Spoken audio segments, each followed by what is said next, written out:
Welcome back to Royal Civil Engineering. Soil mechanics के part को आगे बढ़ाते हुए आज अपना है पार्ट नंबर 5 है ये, और ये है अपनी रैपिड रिवीजन सीरीज़। ये वीडियो पहले बनी हुई थी लेकिन कुछ टेक्निकल फॉल्ट के कारण ये वीडियो अधूरी रह गई थी।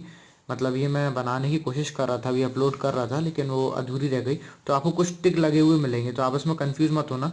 मैं आपको एक्चुअली समझा रहा था उस टाइम पर। चलो, तो मैं अभी जल्दी से जितना मैं कवर कर चुका, मतलब अब अपन यहाँ से स्टार्ट करते हैं। चलो, पहला क्वेश्चन है, dry soil sample has an equal amount of solids void by volume, its volume ratio and porosity will be.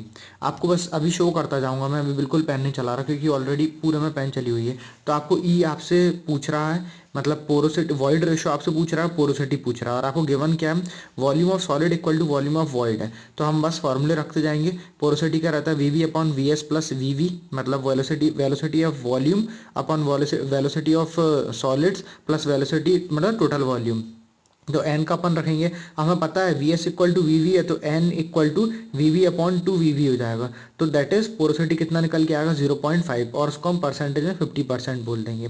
Void ratio कितना रहेगा, volume of void upon volume of solid.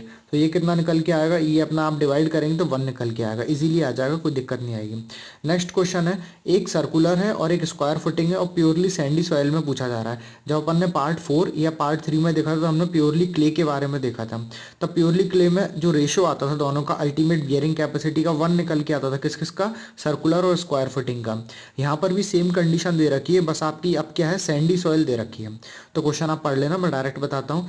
देखो, सर्कुलर फुटिंग के लिए ये होता है अपना अपनी क्या रहती है, ये ultimate bearing capacity Q U C कैसे रहती है, इस तरीके से रहती है, ठीक है। और आपका स्क्वायर फुटिंग में कैसी रहती है, क्यू यू सी इस तरह से रहती है, क्योंकि हमें डायमेंशन सेम दे रखा है। तो आप डायरेक्ट रेशियो याद रख लेना, सर्कुलर विद स्क्वायर की अल्टीमेट बियरिंग कैपेसिटी में रेशियो कितना रहेगा, gamma D N Q plus 0.3 gamma D N R whole upon gamma D N Q plus 0.4 gamma D N R, ठीक है। नेक्स्ट क्वेश्चन देखिए, डीप कट दिया हुआ है 7 मीटर का, has to made in a clay with a unit weight of 16 kilo newton पर metre cube and cohesion of 20 kilo newton पर metre square. The stability number भी दे रखा है आपको, आपसे पूछा factor of safety.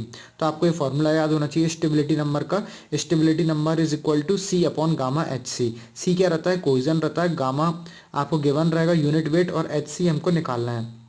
H C क्या था अपना, ये deep cut, sorry, H C अपना क्या है, सॉरी एस सी भी आपको गिवन है, डीप कट है। तो आपको निकालना क्या है, फैक्टर ऑफ सेफ्टी निकालना है। तो यहाँ पर कहीं पर भी आपको फैक्टर ऑफ सेफ्टी दिखाई दे रहा है, नहीं दिखाई दे रहा।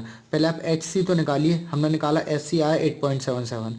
अब फैक्टर ऑफ सेफ्टी होता क्या है, H C upon Z.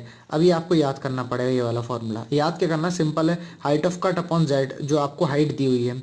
Height of cut H C हमने ऊपर निकाल लिया अभी सॉल्व करके, और आपको जेड एक हाइट आपको गिवन रहेगी जो कि 7 थी क्वेश्चन में। ये देखिए 7 गिवन है, ये गिवन थी, तो बस आपने वैल्यू पुट करिए, आपका आंसर आ जाएगा। आंसर आएगा 1.25। ये है अपना factor of safety. Next question देखते हैं, क्वेश्चन नंबर तो नहीं दिया है पर डायरेक्ट पढ़ते हैं। पॉइंट लोड दिया 700 किलो न्यूटन का अप्लाइड किया गया है to the surface of a soil की सरफेस पर। बुशीनेस थ्योरी से हमको यूज करना है इस थ्योरी का। And vertical stress at depth 2 metre and radial distance दे रखा है 1 मीटर, ठीक है। एक आपको दे रखा है वर्टिकल डेप्थ दे रखी है 2 मीटर की, और रेडियल डिस्टेंस दे रखा है 1 मीटर। कहाँ से, from the point of application of the load. तो देखिए रफ फिगर बना के देख लीजिए, ये है क्यू पर, देखो पॉइंट ऑफ एप्लीकेशन लग रहा है, ये मैंने ग्रीन से शो कर रखा है। और आपका आर क्या है, ये आपका रेडियल डेप्थ है, और जेड आपकी जेड आपकी डेप्थ, नॉर्मल डेप्थ दे रखी है। बस इसके बाद आपको ये फॉर्मूला याद होना चाहिए बुशीनेस वाला, K B equal to 3/2 1/1 plus R square upon Z square to the power 5/2, ठीक है। आप पूरी वैल्यू पुट करना, आपका आंसर आ जाएगा इजीली।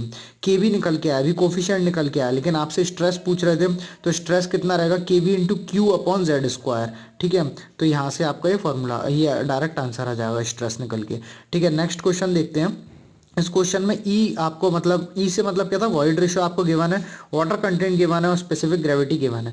गामा सैचुरेटेड पूछा है, तो आपको फॉर्मूला पता ही होना चाहिए कि gamma bulk equal to G plus S C gamma W upon 1 plus E, ठीक है। सैचुरेटेड डेंसिटी का मतलब क्या होता है, एस 100% हो जाता है, मतलब एस इक्वल टू 1 हो जाता है। तो गामा बल्क कितना हो जाएगा, इक्वल टू गामा सैचुरेटेड। कब होता है gamma bulk equal to gamma saturated, जब हम एस को 1 मान लेते हैं। इस फॉर्मूले में एस को हम 1 रख देंगे, ठीक है। बस उसके बाद में आपको वैल्यू पुट करना, गामा सैचुरेटेड निकल के आ जाएगा। नेक्स्ट क्वेश्चन है, इसमें हमसे पूछा गया जा रहा है इनफाइनाइट स्लोप है is inclined at an angle I angle पर इंक्लाइंड कर रहा है क्या infinite slope, and has its angle of internal friction phi, the stability number ऐसे एन आपसे पूछ रहे हैं। तो बस स्टेबिलिटी नंबर एक तो आप याद रखिए, टेलर स्टेबिलिटी नंबर कैसे डिफाइन किया था, tan i minus tan phi और कॉस स्क्वायर आई दे रखा है। आई क्या है, angle of indication of slope रहता है, और बीटा हाँ मतलब स्लोप बीटा का, और फाई क्या एंगल ऑफ इंटरनल फ्रिक्शन है। ठीक है, बस इतना आपको पता होना चाहिए। ये एक्चुअली क्वेश्चन नहीं था, एक कंसेप्ट बता रहे थे आपको कि टेलर स्टेबिलिटी नंबर होता क्या है। ठीक है, अपन नेक्स्ट चलते हैं, इसके बाद देखते हैं फॉर क्लेई स्लोप में ऑफ हाइट, जिसकी हाइट कितनी है 10 मीटर की, स्टेबिलिटी नंबर दे रखा है, गामा दे रखा है, सी दे रखा है, critical height of the slope of the soil. तो आपको ये फॉर्मूला बस याद होना चाहिए स्टेबिलिटी नंबर का, बाकी सब तो आपको वैल्यू रख के आंसर निकालना है। तो ये फॉर्मूला याद कर लेना, SN equal to C upon gamma H C.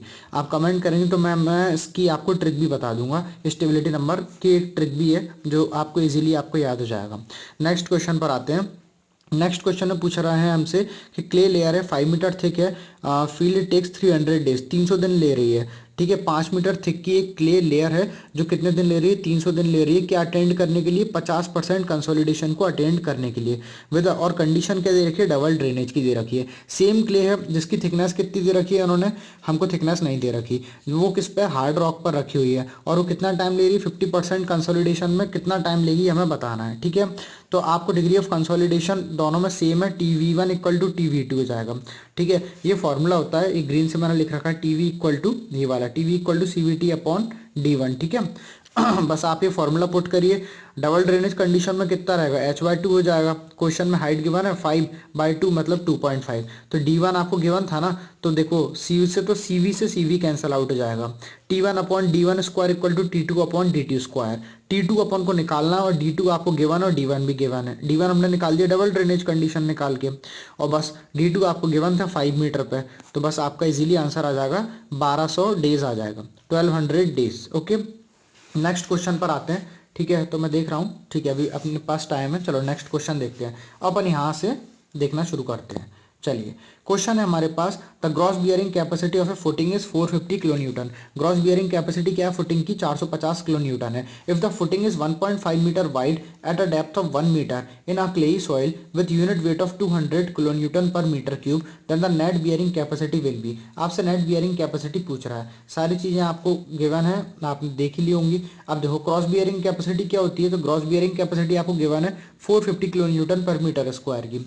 Width of footing भी आपको गिवन है 1.5 मीटर की। यूनिट वेट ऑफ क्ले ये भी गिवन है आपको 20 किलो न्यूटन पर मीटर क्यूब का। आपसे पूछा net bearing capacity. Net bearing capacity जैसा कि पार्ट 1 में शायद बताया था, वो रहता है gross bearing capacity minus overburden pressure. बस ग्रॉस बियरिंग आपको गिवन है, ओवरबर्डन प्रेशर कैसे निकालते हैं, गामा DF से। ठीक है, ये भी आपको माइनस करना, तो नेट बियरिंग कैपेसिटी आपकी निकल के आ जाएगी। ठीक है, ये हो गया आपका कंप्लीट। अब आते हैं अपन नेक्स्ट क्वेश्चन पर, तो यहाँ से अपन देखेंगे अपने अगले पार्ट में। ठीक है, अगर वीडियो अच्छी लगी हो तो लाइक करिए और चैनल को प्लीज़ सब्सक्राइब कर दीजिएगा।